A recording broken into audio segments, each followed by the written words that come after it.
of the most famous cities of the Bible.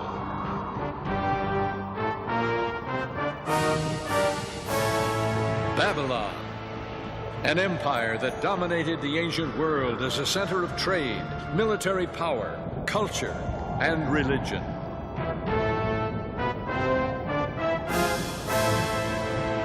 Babylon, the symbol of wealth and opulence, mystery and intrigue, decadence and corruption.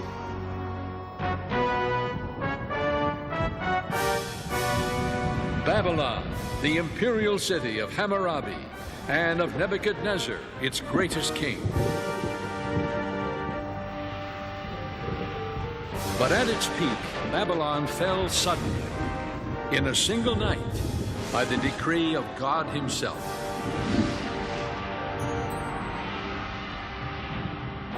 That was over 2,500 years ago. Today, Babylon is rising again on the Mesopotamian plain. Its partial rebuilding has captured the attention of theologians, scholars, and teachers of Bible prophecy alike. To some, it signals the rise of the dreaded Babylon the Great, foretold in the book of Revelation. What relevance does it hold for us today? And why does the legacy of Babylon continue to fascinate us? Join us as we explore Babylon, past, present, and future. Hello, I'm Neil Earl. For years, as a minister and as a historian, I have been fascinated with the ancient Near East, especially as it relates to the Bible. You know, when we think of the places where the events of the Bible occurred, we usually think of Bethlehem, where Jesus was born, Nazareth, where he grew up, or perhaps Jerusalem, where he was crucified. But many famous events of the Bible took place in a land hundreds of miles from where Jesus lived, in a part of the world called Mesopotamia. Mesopotamia means the land between the rivers, the Tigris and the Euphrates. Today, much of ancient Mesopotamia lies within the borders of the modern country of Iraq. Mesopotamia is renowned as the cradle of civilization. Some of its cities date back to the very beginning of recorded history. Possibly the most famous of all is Babylon. Located on the banks of the Euphrates about 60 miles south of present-day Baghdad, Babylon has had a long and fascinating history. Today, most of ancient Babylon is nothing but crumbling ruins and broken remnants beneath the sands of time. So why this fascination with a long-gone empire and a decayed city? Well, there's a story here, an intriguing story, and it's told through the hundreds of historical and religious texts that have been uncovered by archaeology. This information, put together with the Bible, makes the story of ancient Babylon an important one for us today. Because in the Bible, Babylon is more than merely a place on the map. Babylon symbolizes an idea, a philosophy, a way of thinking opposed to God. That ideology, based on human reason, human pride and arrogance, often expressed as self-indulgent materialism, is still with us today. That attitude caused God to intervene in the affairs of ancient Babylon. As we'll see, the Bible writers chronicled and preserved the story of ancient Babylon to give us insight into our world today and far into the future. But before we consider what lies ahead, let's examine what history can reveal to us. For history holds the key to our future. Our story begins long before there was a city named Babylon. It begins with a group of travelers who made their way into the sun-baked plain of southern Mesopotamia over 2,000 years before the birth of Jesus. The Bible tells us these wanderers were descendants of the patriarch Noah and his family. In the decades following the Great Flood, they migrated southward along the valleys of the Tigris and Euphrates. The book of Genesis tells us that Noah's sons settled in the plain of Shinar. Shinar is the biblical name for the region later called Babylonia. Today it's known as southeastern Iraq. God had wanted Noah's sons to move out and fill the earth. Instead, they defiantly resolved to unite under their own authority. They said to each other, "Come, let us build ourselves a city with a tower that reaches to the heavens, so that we may make a name for ourselves and not be scattered over the face of the whole earth. According to the first century historian Flavius Josephus, the leader of these people was Nimrod, Noah's great-grandson. The Bible tells us Nimrod was a mighty warrior on the earth. Under his leadership, the people began to build a great tower. Nimrod wanted to excite people's awe and wonder. He wanted to build an empire. He wanted to hold people together under his authority. The Tower of Babel, I think, illustrates that purpose perfectly, because that's exactly what they attempt to do there. They attempt to be creators. Because when you stop and think of it, Genesis presents creation in terms of being in the form and nature of God. And so we become little creators. And especially in roles of power, they felt that they become creators. And so if you create something and feel that it is so superior, then in a sense you can almost see yourself as being a person of destiny, you know, even somewhat divine, as the ancient rulers often thought of themselves. To build a tower that would reach to the heavens. Doesn't this sound familiar?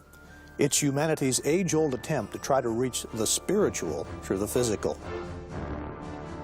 Artists have offered their impression of what this tower, the famous Tower of Babel, may have looked like. Some of them quite fanciful. More than likely, it was a simple terraced mound of brick and earth, not unlike the later temple towers known as ziggurats.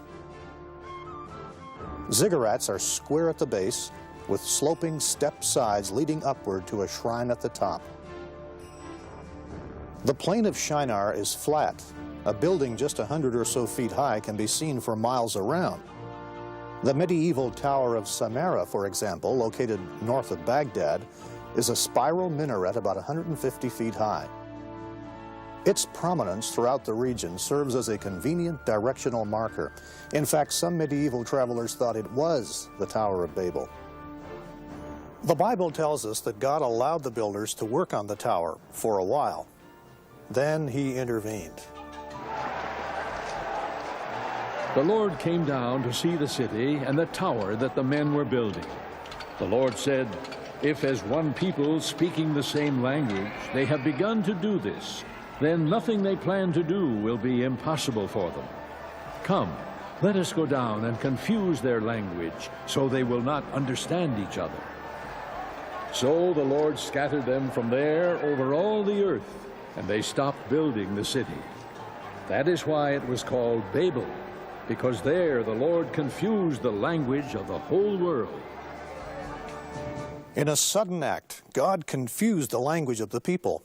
A babel of voices arose on the scaffoldings. Suddenly the foremen and architects could no longer communicate with the workers. Panic reigned.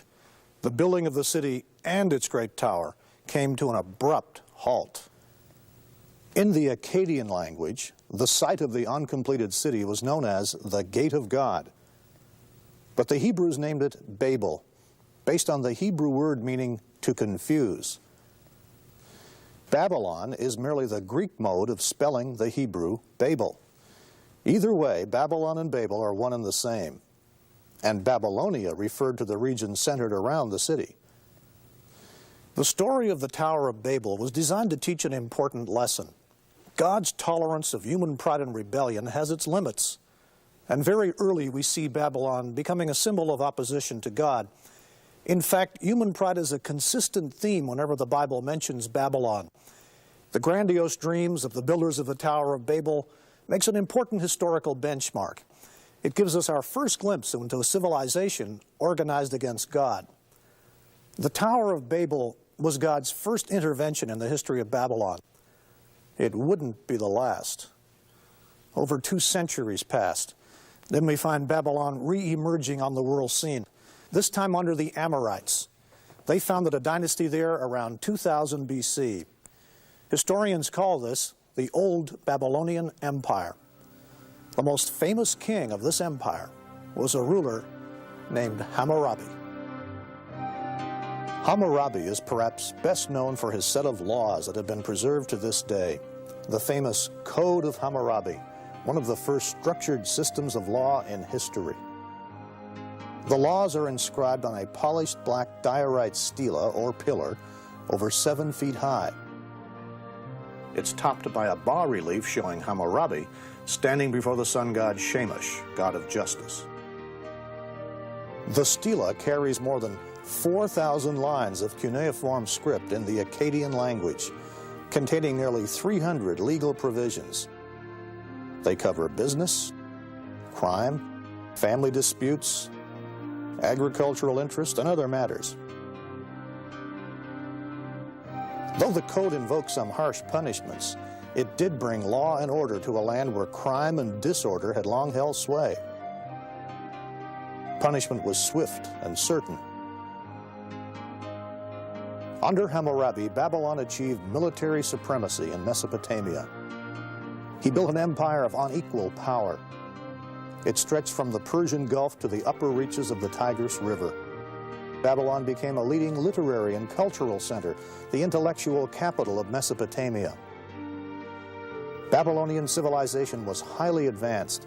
Mathematical and astronomical texts reveal, for example, that the ancient Babylonians developed the 60-minute hour and the 360-degree circle. Hammurabi extended Babylonian rule not only by conquest, but also by trade. Babylon stood at the crossroads of world commerce and communication. Caravans brought rare and exotic products from far and wide. Cloves, indigenous to the Moluccas or Spice Islands of faraway Indonesia, were among the many luxuries imported. The enticements of trade and commerce, blended with religion, as we'll see, have always been key to the success and dominance of the Babylonian system. Babylon, with its original name meaning Gate of God, was a prominent religious center, and it boasted some of the most striking temples of the ancient world. Like most ancient peoples, Babylonians worshipped many gods. Their religion centered around idolatry. They feared the forces of nature. In the barren deserts of Mesopotamia, the margin between survival and prosperity was a very thin one indeed. Too little or too much rain could wipe out a whole year's food supply. The Babylonians worshipped scores of different deities, looking to them for mercy and protection, conducting intricate and sometimes chilling rituals. The gods needed appeasing. In ancient times, whoever controlled the religion controlled the people. It was no wonder then that the Babylonians believed their king reigned as the earthly representative of the gods. They were among the first to fuse religion and politics into a totalitarian mindset. That mindset is carried on throughout history. Idolatry permeated every facet of ancient Near Eastern life.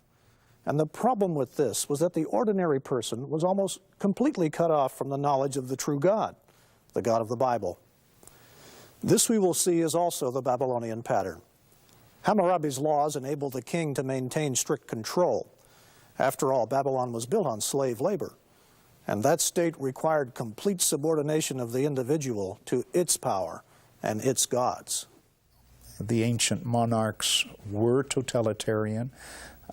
While they ruled, they had almost absolute authority because they were the legislature, the judicial, and the executive branch all tied up in one.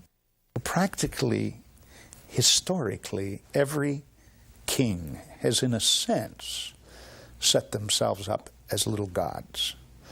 There are very few rulers who recognize God in terms of a power greater than they are. Oh, they may use the language, but they see themselves as above the law, as the key interpreters of the law.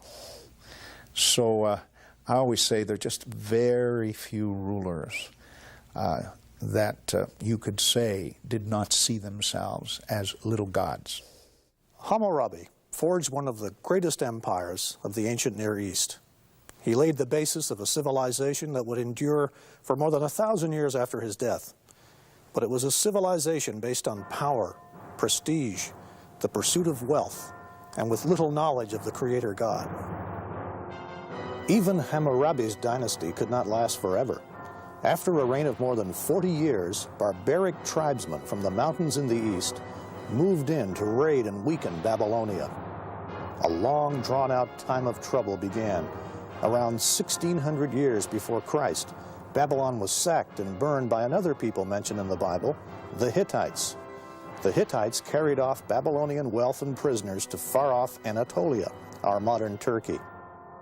Later, the Assyrians, well known to readers of the Old Testament, conquered Babylon. Centuries of political chaos would prevail before Babylon would rise again as an independent city.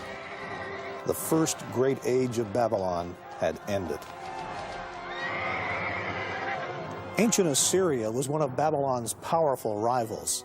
This massive human-headed winged bull is striking testimony to the power of Assyria. The Assyrian Empire was a huge military machine, widely regarded as one of the most brutal and oppressive kingdoms in history.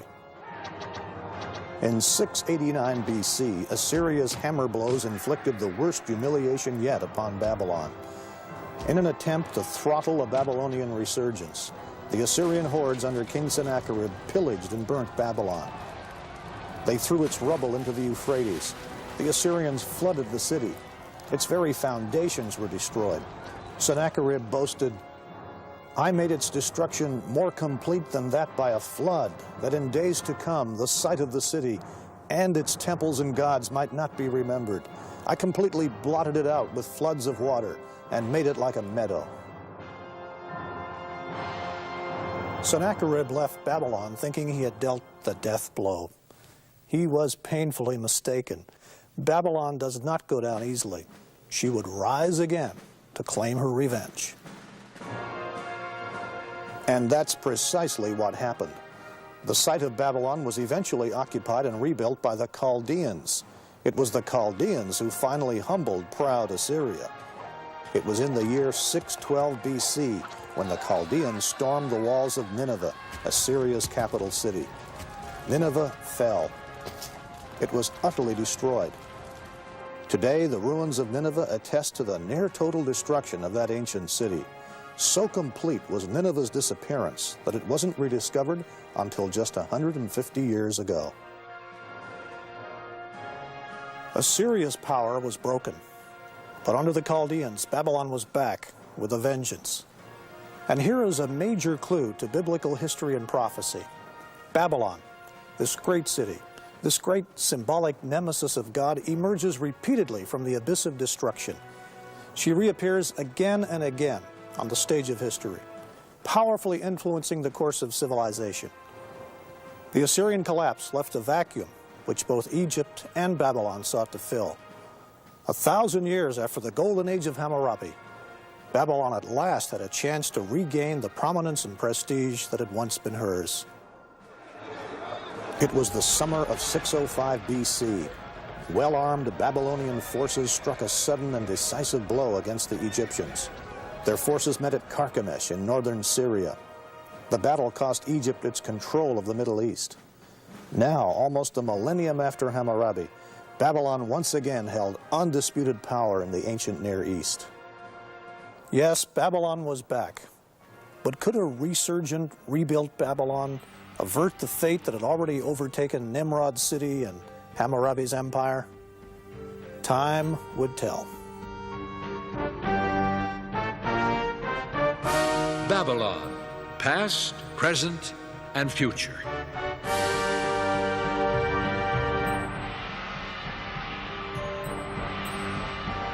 The Egyptian army of Pharaoh Necho II clashed with Babylon in 605 BC at Carchemish on the Euphrates River. The fighting was fierce. Egyptian losses were staggering. The battle cost Egypt control of the Middle East. The general who routed the Egyptians was the 25-year-old crown prince of Babylon. He would later become Babylon's greatest king, the legendary Nebuchadnezzar. Babylon would achieve its greatest glory under this powerful ruler. Nimrod, Hammurabi, and now Nebuchadnezzar. The Old Testament rings with the terror of his name. Under his rulership, Babylon became the most powerful metropolis of its time. envied, feared by friend and foe alike. Nebuchadnezzar the king, from what we can tell, is a composite of various aspects of human beings. He's powerful and ruthless when he needs to be. He also, though, is a human being that has his doubts, his questions. He can't answer all the questions, so he tries to pull around him those that at least can answer some of those questions. And if they don't answer them very well, he eliminates them. And that would be true of many of those Oriental despots. And Nebuchadnezzar's like that. He's also a builder. You know, he wants his name carried on, so he builds Babylon, but he also builds outside of Babylon. Again, he rebuilds temples. He does all these kinds of things in an effort to please the gods, because he's not always sure what the gods are going to do. Even though he might rule human beings, he can't rule everything. And so you see this composite in one individual. Now, we can't delve into his mind. We can only see what he attempted to do and create and try to figure out what motivates this character. It was Nebuchadnezzar who conquered Jerusalem in 605 BC. During his reign, the kingdom of Judah was reduced to a vassal state. 5 years later, against the advice of the prophet Jeremiah, the Jews rebelled against Babylon. Nebuchadnezzar retaliated 2 years after that by laying siege to Jerusalem, the holy city of the Jews. Jerusalem fell in 597 BC. At that time, Nebuchadnezzar took the Judean monarch, young King Jehoiachin, back to Babylon. He then set up a puppet king, Zedekiah, on the throne of Judah. All of this is mentioned by the biblical writers, and interestingly enough, some of these very details are confirmed by inscriptions found in the ruins of Babylon itself. This clay tablet from the British Museum, called the Nebuchadnezzar Chronicle, was translated in 1956. It records the Babylonian defeat of the Egyptians at Carchemish in 605. It tells us about Nebuchadnezzar coming to power. It mentions the capture of Jerusalem and the appointment of Zedekiah as puppet king in Judah. This is striking confirmation of some of the most famous events in biblical history. But a decade later, Judah was to rebel for the last time. Jerusalem's puppet king, Zedekiah, plotted with the Egyptians. Nebuchadnezzar responded with a final devastating attack. For 18 months, the city was besieged. Finally, in the summer of 587 BC, Nebuchadnezzar captured and this time destroyed Jerusalem and its temple. He plundered its treasures and carried off most of Judah's remaining population to Babylon.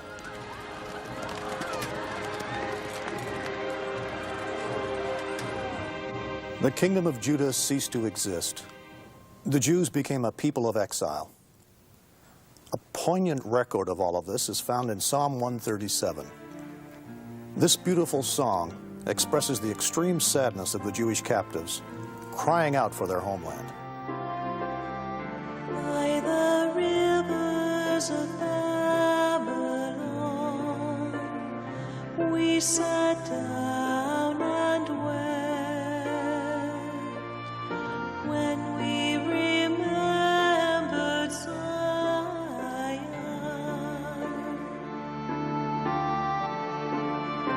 If I forget you, O Jerusalem, may my right hand forget its king.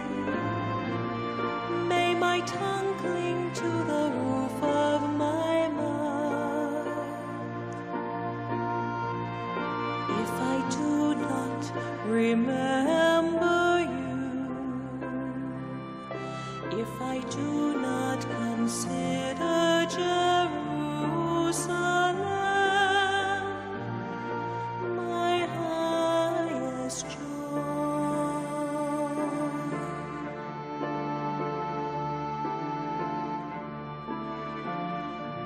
Babylon was at the height of her glory when the Jewish exiles came streaming in.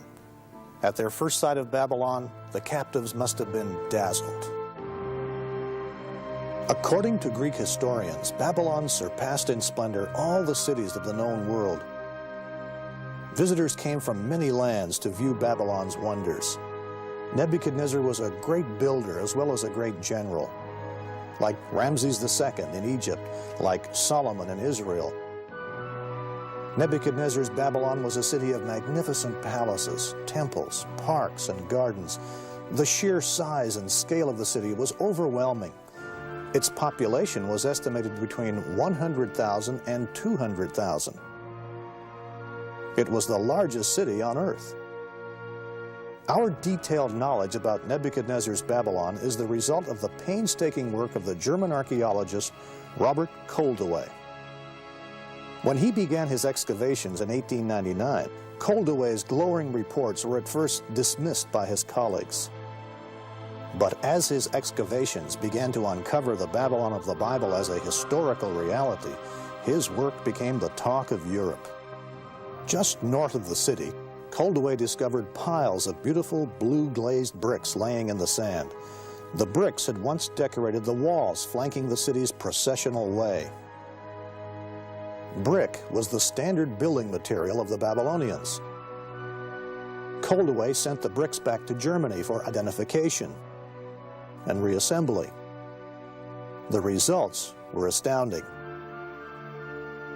Here in the Pergamon Museum in Berlin are the actual bricks of Nebuchadnezzar's time reassembled.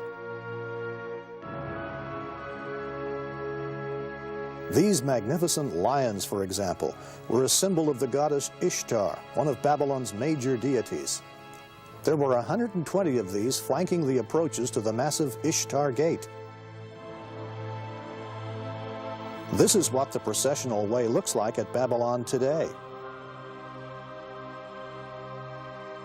The paving stones are the very ones upon which Nebuchadnezzar himself walked. Its walls have been partially rebuilt by archaeologists, and though they lack the beautiful glazed brick lions that once adorned them, they still convey an idea of the magnificence of this famous boulevard. One man who was impressed by Koldewey's discoveries was the pioneer motion picture director D.W. Griffith. In 1916, Griffith produced Intolerance, an historical film based on the theme of man's inhumanity to man.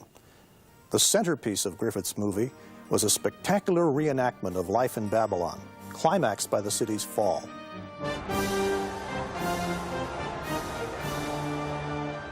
In the film, Griffith magically brought to the silver screen the magnificence and grandeur of Nebuchadnezzar's Babylon, a city that had been buried for some 25 centuries.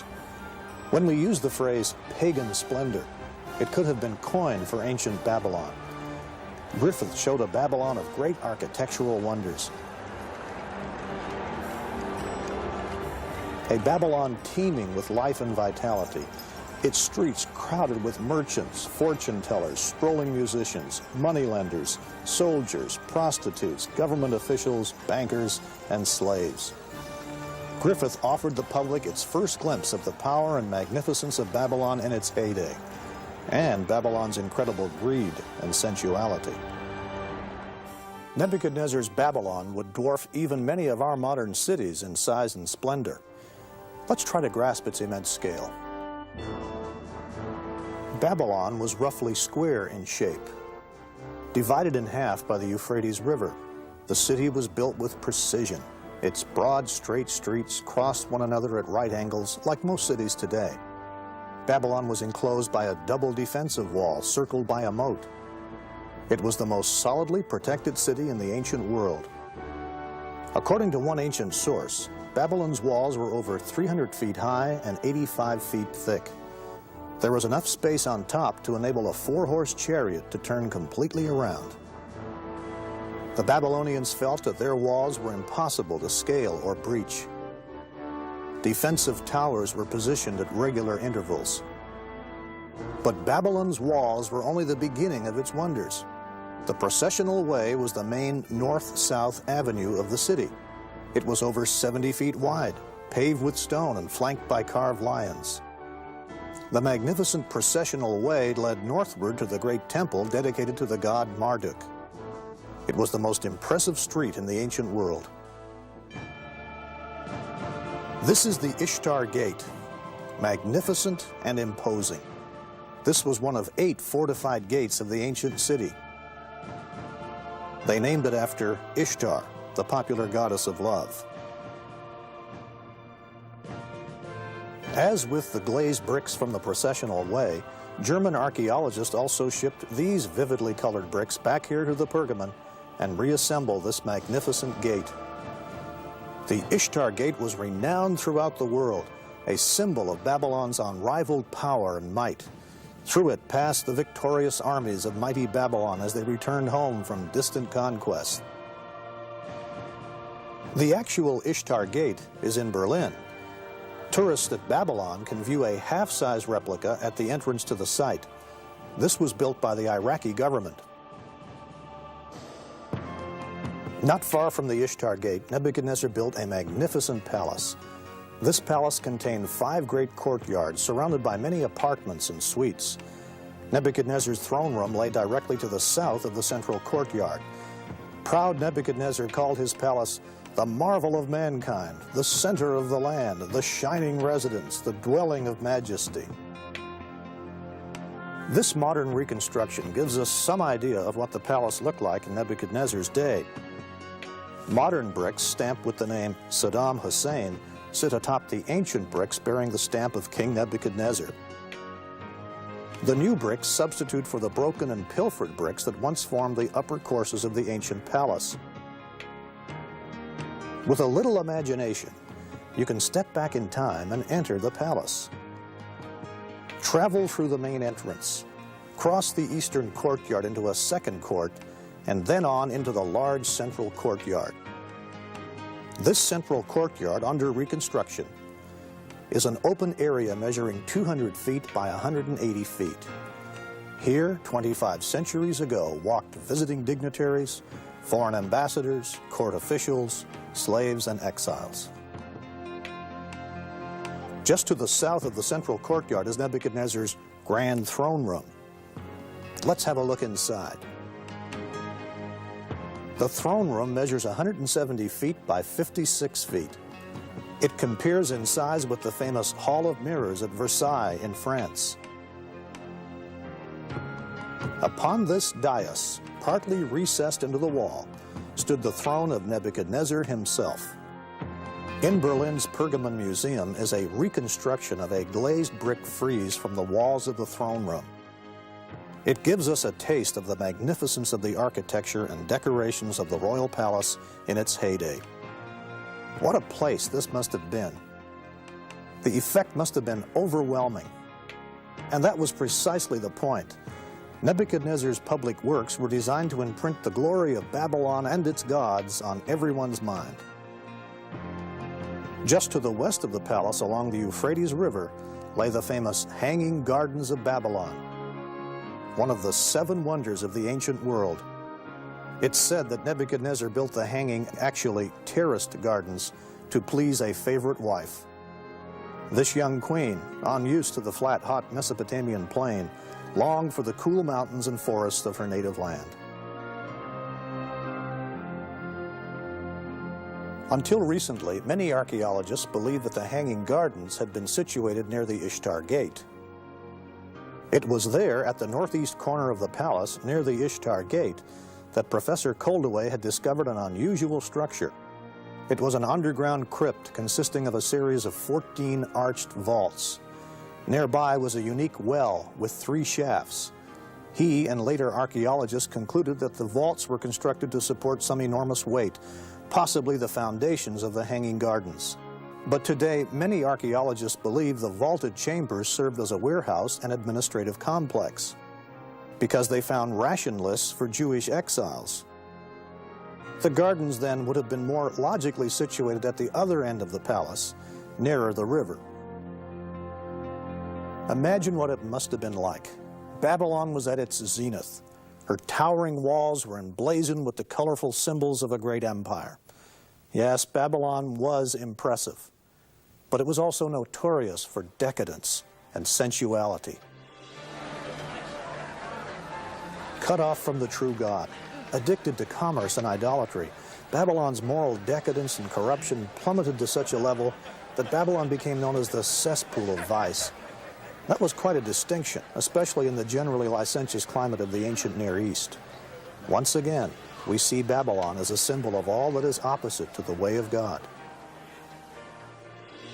Obsessed with their evil pleasures and filled with pride over their great achievements, the people of Babylon, like their king, drifted inexorably toward a day of reckoning.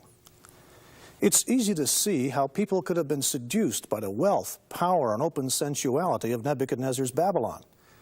Through Babylon's wealth and commercial enticements, the people of the ancient Near East were seduced into serving the gods of Babylon, Marduk and Ishtar.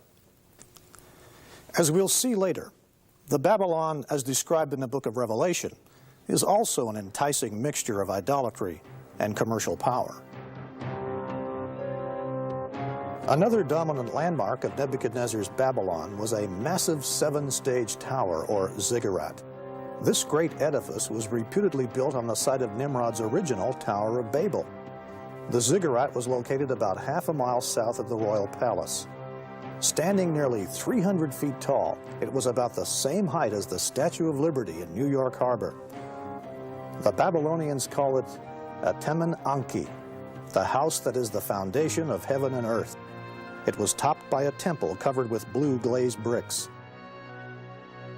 Nebuchadnezzar boasted, "I raised the summit of the Tower of Stages so that its top rivaled the heavens." The attitude of Nimrod was alive and well. Nothing is left of the ziggurat today. Only the crumbling brickwork of its base remains. The tower was long ago quarried for its bricks and is now simply a hole in the ground. Opposite the ziggurat stood a huge temple, the Temple of Marduk. It housed the great statue of Marduk, said to have been made of 22 tons of gold.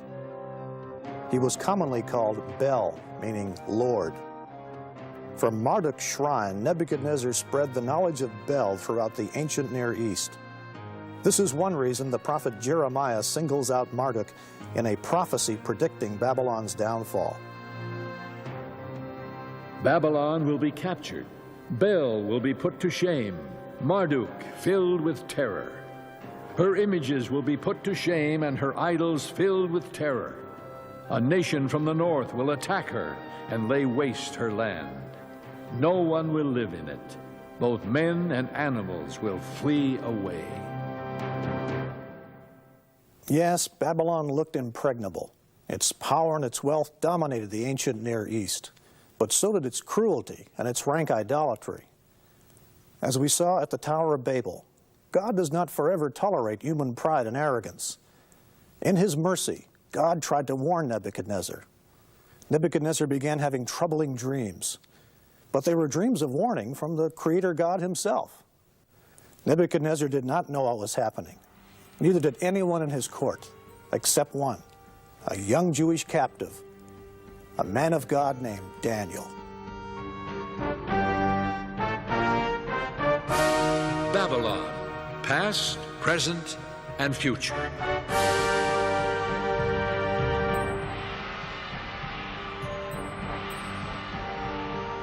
Nebuchadnezzar had built the greatest empire of the ancient Near East. As a general, he was unsurpassed. He was also a very shrewd ruler. When the king's armies had carried Daniel and other prominent citizens of Jerusalem back to Babylon, Daniel was placed in Nebuchadnezzar's own court. And ancient kings often chose foreigners to fill those key spots because they are not the threat to the throne that someone of their own ethnic or national identity would be.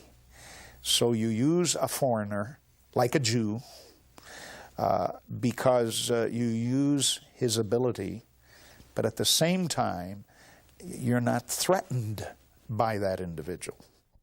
Among this select group were Daniel and his 3 companions, Shadrach, Meshach, and Abednego. Although they were captives, they remained completely loyal to the true God, the God of Israel.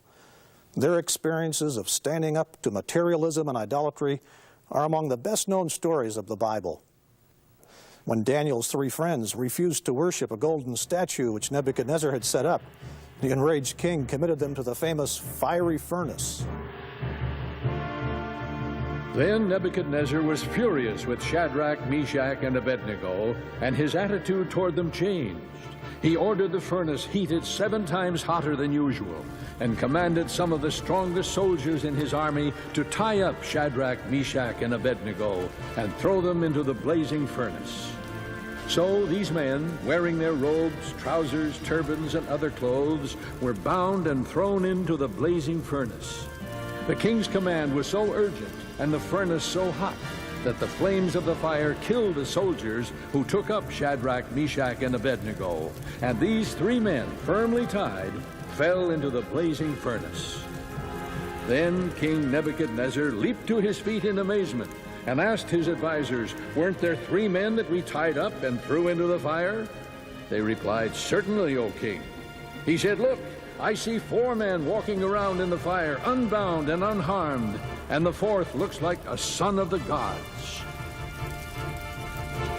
For once outflanked, the astonished Nebuchadnezzar called Shadrach, Meshach, and Abednego to his side. The fire had not harmed their bodies, nor did they smell of smoke. In an amazing turnabout, Nebuchadnezzar praised the God who had sent his angel to rescue them. He promoted them to high positions in his kingdom. The relationship between Daniel and Nebuchadnezzar was a strange one indeed. On one hand, there was Nebuchadnezzar, pagan ruler of the known world, whose dazzling accomplishments rested on military force and slave labor. On the other, a young Jewish captive brought from his homeland to Babylon, a servant of the one true God, yet loyal to his new king. Nebuchadnezzar is presented as being, at least in the book of Daniel, somewhat sympathetic to the God of Israel and the God of Daniel. But to call Nebuchadnezzar someone who has placed his faith in the God of Israel and Daniel, I would say no. These ancient kings were great politicians, and they made decisions on that which was based, they felt, in terms of their own favor. It was while Daniel was captive in Babylon that he and the king began having disturbing dreams and visions. God was giving them both insight into the future. The 2nd chapter of the book of Daniel records one particularly disturbing dream of Nebuchadnezzar. Daniel describes it. "You, O king, were watching, and behold, a great image. This great image, whose splendor was excellent, stood before you, and its form was awesome. This image's head was of fine gold, its chest and arms of silver, its belly and thighs of bronze, its legs of iron, its feet partly of iron and partly of clay. You watched while a stone was cut out without hands, which struck the image on its feet of iron and clay and broke them in pieces. Then the wind carried them away, and the stone that struck the image became a great mountain and filled the whole earth." No wonder this dream troubled Nebuchadnezzar. Daniel told the king both what he had seen and gave him an interpretation, a revelation from God himself. The head of gold was Nebuchadnezzar's empire. The silver, bronze, and part iron, part clay portions of the statue represented successive kingdoms. Each was inferior to the one before. The stone symbolized the ever-ruling kingdom of God, the unseen God who determines the fate of all kingdoms, including Nebuchadnezzar's. When Nebuchadnezzar heard this interpretation, he fell on his face before Daniel. Once again, he praised the God of Israel. But the old arrogance soon reasserted itself. The book of Daniel portrays Nebuchadnezzar in the mold of many dictators we've seen strut across the stage of history. He was filled with pride and given to fits of rage. He controlled a great empire, but he couldn't control himself. Daniel warned Nebuchadnezzar that the God who controlled all the kingdoms of the earth would humble him if he didn't change his ways. The warnings fell on deaf ears. Instead of giving God the glory, Nebuchadnezzar saw himself as the source of greatness. The book of Daniel describes how God humbled this proud king, and how God taught him there was a kingdom far more powerful than Babylon, a spiritual kingdom, the kingdom of God. While walking one day on the roof of his palace, Nebuchadnezzar, at the height of his greatness, looked out over the city. He just couldn't help himself. He boasted, "Is not this the great Babylon that I have built for a royal dwelling by my mighty power and for the honor of my majesty?" While the word was still in the king's mouth, a voice fell from heaven. "King Nebuchadnezzar, to you it is spoken. The kingdom has departed from you." That very hour the word was fulfilled concerning Nebuchadnezzar. He was driven from men and ate grass like oxen. His body was wet with the dew of heaven, till his hair had grown like eagle feathers, and his nails like bird claws. He was given over to insanity. For 7 years, he behaved more like a wild beast than a human being. At the end of the 7 years, Nebuchadnezzar's mind was restored, but the experience had taught him a crucial lesson. It is perhaps the key lesson in the book of Daniel. God, not petty princelings, holds ultimate authority over this world. The Bible records Nebuchadnezzar's warning to those who would follow him in positions of power and authority. Whether in the cabinet room or the boardroom, it's advice that all of us would do well to heed.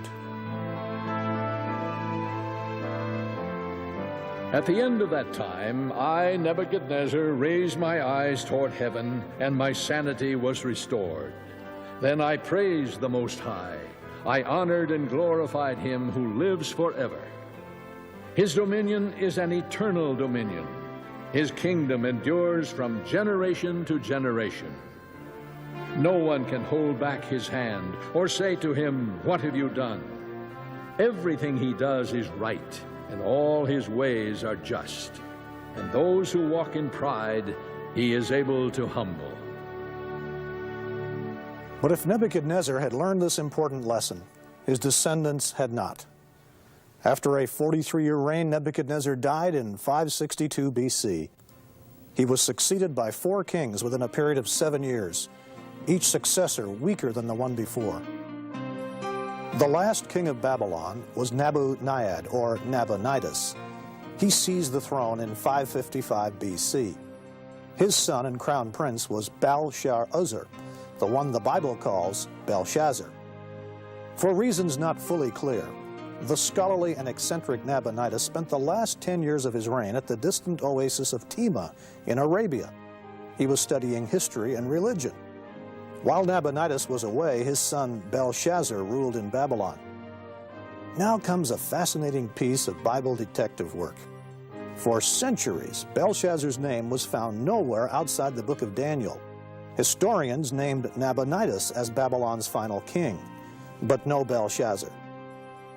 No wonder some skeptics rejected Daniel's statements about Belshazzar, labeling them fiction or one of the Bible's historical mistakes.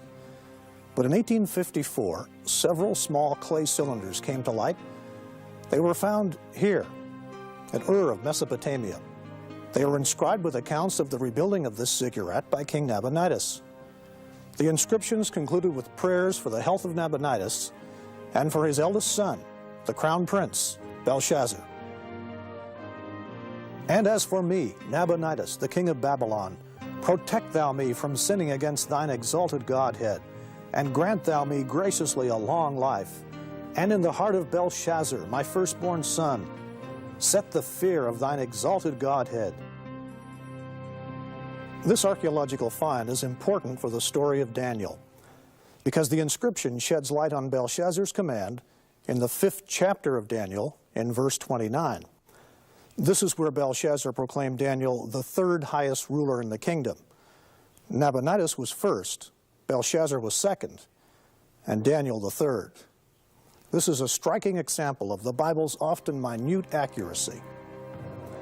It was during Belshazzar's reign that God gave his prophet Daniel another important vision. Once again, he saw a prophetic overview. Daniel saw a succession of empires that would control the ancient Near East from his day forward. 4 great beasts came up from the sea, each different from the other. The first was like a lion and had eagle's wings. And suddenly another beast, a second, like a bear. It was raised up on one side and had 3 ribs in its mouth between its teeth. After this I looked, and there was another like a leopard, which had on its back 4 wings of a bird. The beast also had 4 heads. After this I saw in the night visions, and behold, a 4th beast, dreadful and terrible, exceedingly strong. It had huge iron teeth. It was different from all the beasts that were before it, and it had 10 horns. To those of us living at the end of the 20th century, depictions of strange-looking beasts seem curious and bizarre. But to ancient people, composite beast-like creatures were far more familiar. This raises an important point in understanding prophecy. Some Bible interpreters make the mistake of trying to explain biblical symbolism without reference to a book's historical background. Elaborate speculations soon follow. To avoid this trap, it is vital to determine the meaning of a book or a text in its original setting. The key question is, what did this mean to the people who first heard it? This is a sound principle of good Bible study. For the people of Daniel's time, composite animals had meaning. Living and working in Babylon, Daniel saw these depictions every day. Let's take the famous Dragon of Marduk, for example. It was a favorite decoration piece in the city, used by artists to ornament the Ishtar Gate. It's a hybrid or composite beast. It has the front legs of a cat. The hind legs have claws like a bird of prey. Its head has the double horns of the Arabian horned viper, and its tail ends in a scorpion sting. These strange mystical beasts had important religious significance for the ancient Babylonians. So when Daniel recorded the strange animals of his vision in chapter 7, he realized the vision was going to be significant for Babylon. An angel explained to Daniel that the 4 beasts were 4 empires that would dominate the ancient Near East. The winged lion symbolized Babylon itself.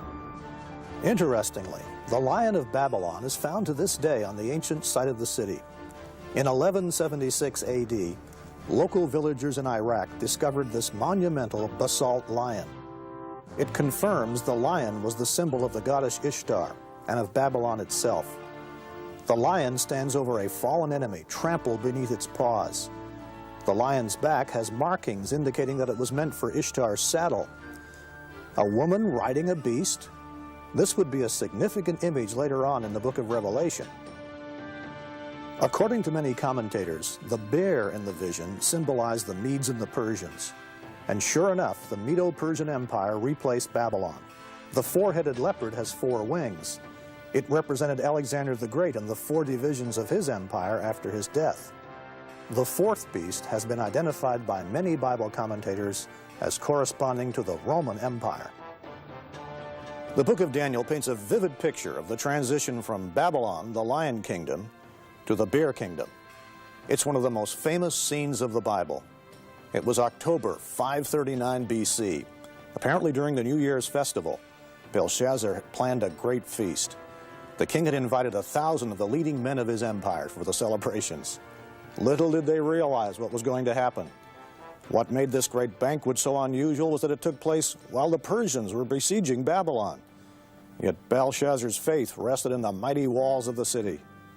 That fatal overconfidence would be his undoing.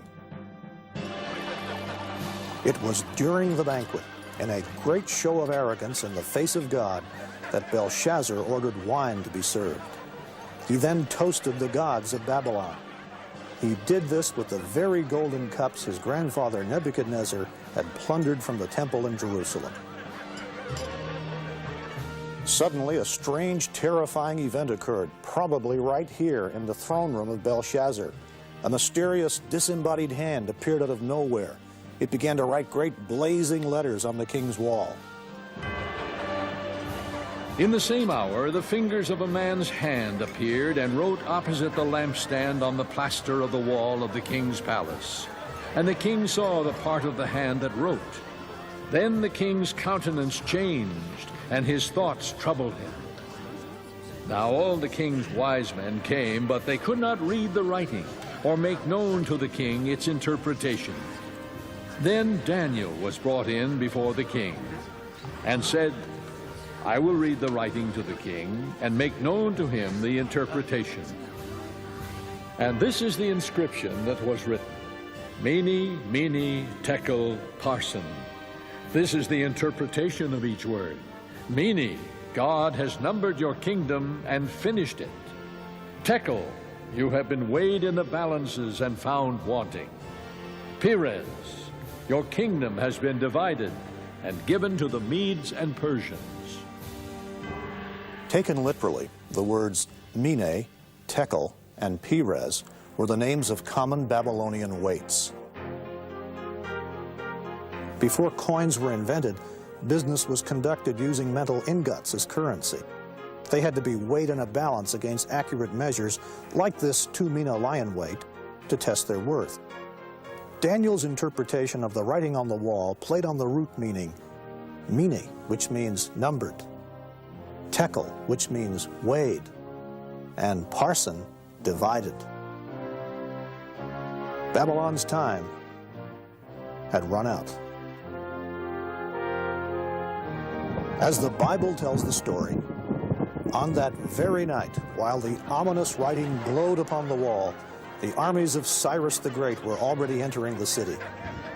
Babylon's mighty walls and massive fortifications could not prevent its downfall, a downfall decreed by God. The prophet Isaiah gives us some background to King Cyrus and his part in the fall of Babylon. This is what the Lord says to his anointed, to Cyrus, whose right hand I take hold of, to subdue nations before him, and to strip kings of their armor, to open doors before him, so that gates will not be shut. I will go before you and will level the mountains. I will break down gates of bronze and cut through bars of iron.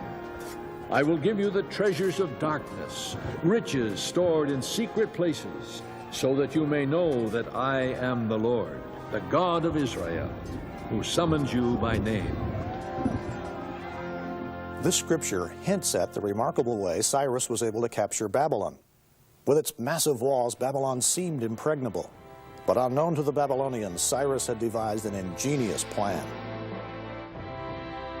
The Bible doesn't give the specifics, but it's described in great detail by the ancient historians Herodotus and Xenophon. While Belshazzar feasted, Persian troops were busy upstream, diverting the course of the Euphrates River. The river normally flowed under the massive gates and through the city. So the Persians dug a channel. This redirected the river into an old lake bed. The Euphrates began to lower, permitting the Persians to wade under the gates and into Babylon under cover of darkness. Reports tell us that Cyrus placed a spy in the city. That very night, he unlocked the gates of the inner wall. Through these gates, Cyrus's army poured into the city. The Babylonians were completely surprised. Babylon was so large that when the outer parts were invaded, those living in the center of the city were unaware of the attack. Belshazzar and his guests continued their idolatrous defiance of God until it was too late. As the book of Daniel tells us, that very night, Belshazzar, king of the Babylonians, was slain. The greatest city of the ancient world had fallen. The head of gold, which we saw in Daniel 2, had been replaced by the chest and arms of silver, the lion by the bear. Babylon was the economic colossus of the ancient world, but it had become a byword for moral decadence and corruption. Its leaders had become drunk with their own power. The fall of Babylon teaches a lesson we are only too prone to forget. God rules in history. It's a lesson for us today. Babylon was finished as a great power. Yet Babylon had fallen before. Would it? Could it rise again? Babylon, past, present and future.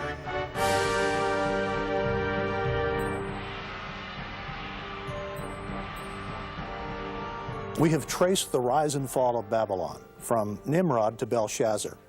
Belshazzar was the last king of Babylon, but the city itself continued under the Persians. Then, a little over 200 years later, Alexander the Great, on his quest to conquer the world, defeated the Persians and captured Babylon. Alexander was bewitched by the idea of Babylon, the thought that the whole world could be unified under one civilization, one city, one man. But Alexander's dreams of world unity died with him in Babylon in 323 BC, in the very throne room of Nebuchadnezzar. In the years that followed, the city began its slow deterioration. By the time of Jesus, Babylon's palaces and temples had crumbled. Shifting sands had buried the parks and waterways. Even the Euphrates River had shifted course. A Roman emperor visited Babylon some 85 years after the death of Jesus and found nothing but mounds and stones and ruins. Today, the superpower of the ancient world lies desolate and forsaken. Its palaces, temples, parks and gardens, its broad streets and boulevards are dust and rubble. Cracked bricks bearing the name of Nebuchadnezzar are strewn by the thousands across the site. Only a small section of the once great city has been restored as an archaeological park, and even that only in part. Most of the vast metropolis remains a desolate wasteland, no longer the thriving city of its glory days. It lies unoccupied, abandoned, and forsaken. Babylon, the jewel of kingdoms, the glory of the Babylonians' pride, will be overthrown by God like Sodom and Gomorrah. She will never be inhabited or lived in through all generations. The handwriting on the wall had marked the end of Babylon as a thriving city, but it was not the end of Babylon as an idea. Even Alexander the Great was seduced by its legacy. And when we get to the New Testament, we find that Babylon becomes more than merely a geographical location. Babylon symbolizes an ideology, an attitude, the epitome of a civilization organized in opposition to God. I would describe Babylon as being a city that symbolizes in Scripture that which is the height of human power, and how it rules, conquers, and so on, all the way down through history. But ultimately, how its rulers were corrupt, and it kind of gets what it deserves in the course of human history because those who ruled it thought of themselves as little gods. Here's the point. In all ages, the people of God have lived in the midst of a spiritual Babylon, a godless world. In such a world in pursuit of the physical, the material, the profit motive, little thought has been given to the spiritual realm, to the kingdom of God. This is, as we've seen, the Babylonian pattern. And in that sense, Babylon is with us now. When the New Testament wants to picture evil and defiance of God reaching ultimate fulfillment, it uses a phrase we can now well relate to, Babylon the Great. That phrase is found in the last book of the Bible, the mysterious Apocalypse, or Book of Revelation. The Book of Revelation is written around a remarkable vision from God, given to a man named John. His vision is often considered one of the most difficult parts of the Bible to understand. It's filled with strange images, sights, and sounds. And one of the most well-known are the mysterious four horsemen. We generally call the Book of Revelation an example of apocalyptic literature. And by that we mean there is a kind of literature in the first century. It also exists prior to and after the first century, but it's common in the first century, which has certain features, and many of these can be found in the Book of Revelation. Some of them include visions. In other words, someone will have a vision and record what was seen, and the vision can either be a vision of what is going on in heaven or a vision of the future, or sometimes both. Sometimes there are journeys to heaven in this kind of literature. Someone is transported to heaven to see this. It's not simply a vision on earth, but there's actually a journey made. A couple of the other features that would be typical of apocalyptic literature include a lot of symbolism, and symbolism could be one of several kinds. There are, for example, many animals, both natural, a ram or some sort of sheep or goat, which will figure in this literature, as well as fantastic animals with strange heads and wings and almost bizarre sorts of creatures. Colors are very important in the book of Revelation. There are white robes, there is red blood, there is gold, so that you get the sense of quite a visual, there's a very dramatic sense, but the colors are symbolic. Numbers are also important in apocalyptic literature. So symbolism is an important feature of apocalyptic literature. It's really difficult to understand the book of Revelation if you do not have some kind of background in the various Old Testament books, because of the symbolism there is drawn right out of the Old Testament books. And the context, of course, in the book of Revelation from the time of the writer is future, for the most part. Some of it is historical, but some of it is future. And he uses the symbolism, very much so, to talk about the future of time and the future of people and what's going to happen. Apocalyptic writers looked forward to the time when God would decisively intervene in history. John, in the book of Revelation, was living in a time of persecution. Christians were being killed by the Roman state. The majority view is that Babylon the Great is a symbol, a name for the Roman Empire, and that if you think of this book as written sometime in the 1st century, almost anywhere Christians were living, they were living in a reality dominated by Rome, ruled by Rome, controlled by Rome, and therefore it's very natural that the world power would be symbolized with a symbol that comes from Israel's own past, namely Babylon the Great.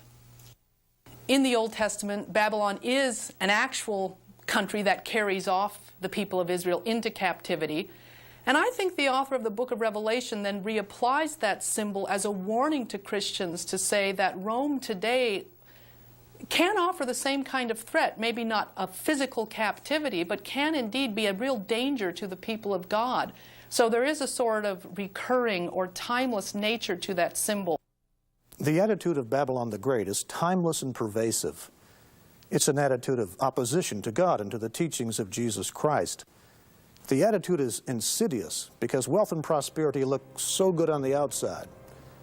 This is why the references to Babylon the Great in chapters 17 and 18 of the book of Revelation have such meaning for us today. I saw a woman sitting on a scarlet beast that was covered with blasphemous names and had 7 heads and 10 horns.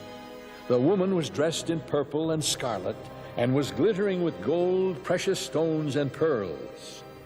This title was written on her forehead: Mystery, Babylon the Great, the mother of prostitutes and of the abominations of the earth. Then the angel said to me, the woman you saw is the great city that rules over the kings of the earth. Here we have all the vivid imagery of apocalyptic writing. It's a future time. There's the woman, the beast, the vibrant colors and the symbolism. The symbolism of a harlot. The Bible has a lot to say about harlotry. God uses it to show how individuals and nations can be seduced from allegiance to Him. In the Old Testament, harlotry is usually an imagery for idolatry. That is to say, the people commit harlotry. God's people commits harlotry when it is unfaithful to God, when it pursues idol worship. And now the church is faced with the same kind of threat, to abandon its true worship of God for other sorts of idols. Well, a harlot is an image of a seductress, someone who, as I said, is enticing them, alluring them to follow this way and to give up their loyalties to what they know to be the true God. The Bible uses the symbol of harlotry in a couple of different ways. Harlotry is worshiping false gods. But as New Testament scholar George Eldon Ladd explains, harlotry also means the prostitution of everything for commercial gain. The metaphor of harlotry is also used by the prophets of the heathen nations. Tyre is a city who will play the harlot with all the kingdoms of the world upon the face of the earth. The idea here is not one of spiritual faithlessness, but of the prostitution of everything to commercial gain. Nineveh is also described as a harlot because of the way she enticed weaker nations by her display of power and splendor, only to scorn and enslave them. Ladd says of Revelation chapter 17, "Here the harlot is Babylon, the symbol of human civilization with all its pomp and circumstance organized in opposition to God, the city which has dominion over the kings of the earth." We've traced Babylon's appeal through the scriptures and through history, from the Tower of Babel to Nebuchadnezzar's city, and now to the book of Revelation, where Babylon the Great has reached immense power. I think John is trying to paint Babylon as alluring and enticing. And one of the ways you would do that is to show how wealthy and prosperous and satisfying this reality is. And it can lull Christians into a false sense of security. So he's warning them by showing the seductiveness of this particular vision of the world. In the book of Revelation, then, Babylon the Great becomes the code word for a monstrous anti-Christian world system, an economic colossus dedicated to accumulating power and wealth through world trade. This is Babylon's fatal attraction, commercial gain at any cost. For all the nations have drunk the maddening wine of her adulteries. The kings of the earth committed adultery with her, and the merchants of the earth grew rich from her excessive luxuries. Across the centuries, many have attempted to identify Babylon with specific nations, empires, or even churches. Every year, it seems, new candidates are nominated for the role of the symbolic figures in the book of Revelation. Babylon, the beast, the false prophet. But all interpretations have one thing in common. They've all been wrong. The history of interpreting the book of Revelation is quite interesting because almost every generation of Christians that reads it feels we are the direct addressees of that book. Babylon is this entity or this church or this empire.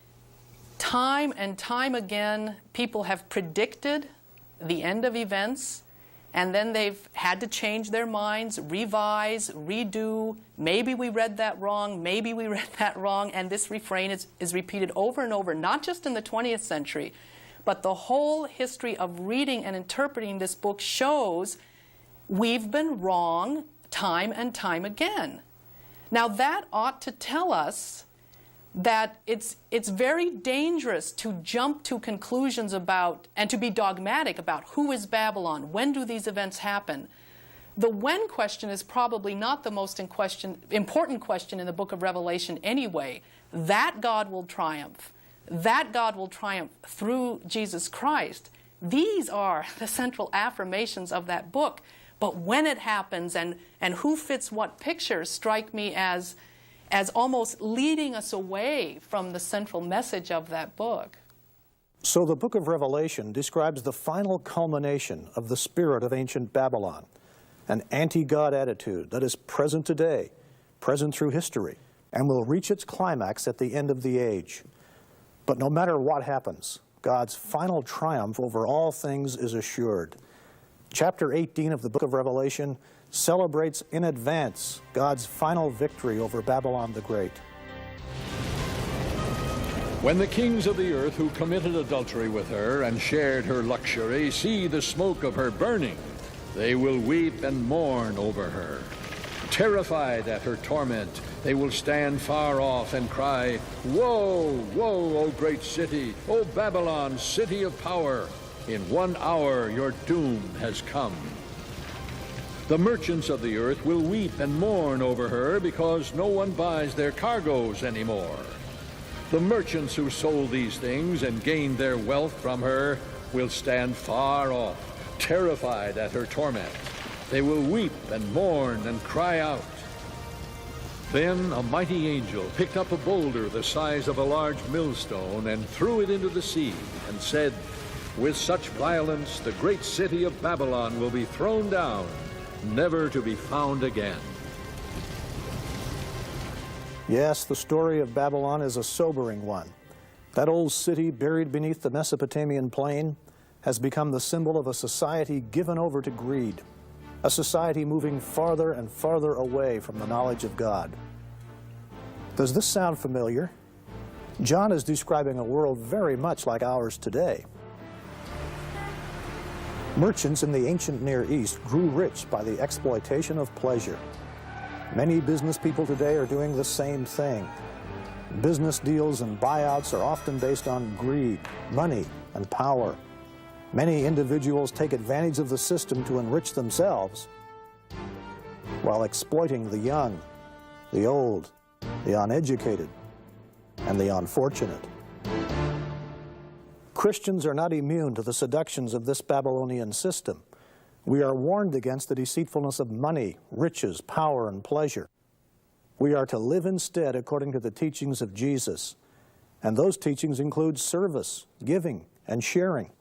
That's why John warns us, "Come out of her, my people, that you share not in her sins, and receive not of her plagues." The New Testament is full of warnings against the dangers and the lure of materialism, that riches can lull us into a false sense of security. Jesus said, "You cannot serve two masters. No one can serve God and mammon."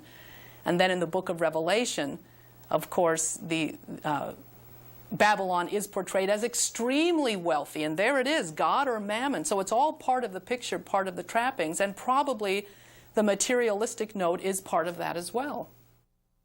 In the time sequence of the book of Revelation, Babylon is destroyed. But the good news is, this is not the end of the world. Not at all. In John's vision, it's the beginning of the rule of the saints under Jesus Christ. So the apocalypse offers hope. It's a vision of victory, the victory of Jesus over all who oppose the kingdom of God. To say that the book of Revelation is a vision of the victory of Jesus Christ is actually a pretty good summary. If you think of the standpoint of both the first century Christians and of us today, it's a true statement in two ways. One, you look back to the victory of Jesus on the cross, what we talk about, Jesus' victory over the powers of sin and death. And it's precisely that victory which guarantees the future victory and gives hope for the future. So, yes, a final victory of Christ is a good way to summarize that book, but you have to always remember that's already guaranteed and begun in what God has done in Christ on the cross. Our story has taken us from Nimrod to Nebuchadnezzar to now, and on into the future. We have seen the legacy of Babylon. It's been a familiar pattern we've seen woven across history. And the attitude of Babylon is with us today. So we are challenged. What kingdom will we serve? The kingdom of God or Babylon? God or Mammon? Babylon the Great represents the epitome of human power apart from God. But the kingdom of God is far more powerful. Our calling is to serve that kingdom and its king, Jesus Christ. Ultimately, his is the only kingdom that will endure. The power and the glory are Christ's alone. That is the lesson that even Babylon the Great will be forced to learn.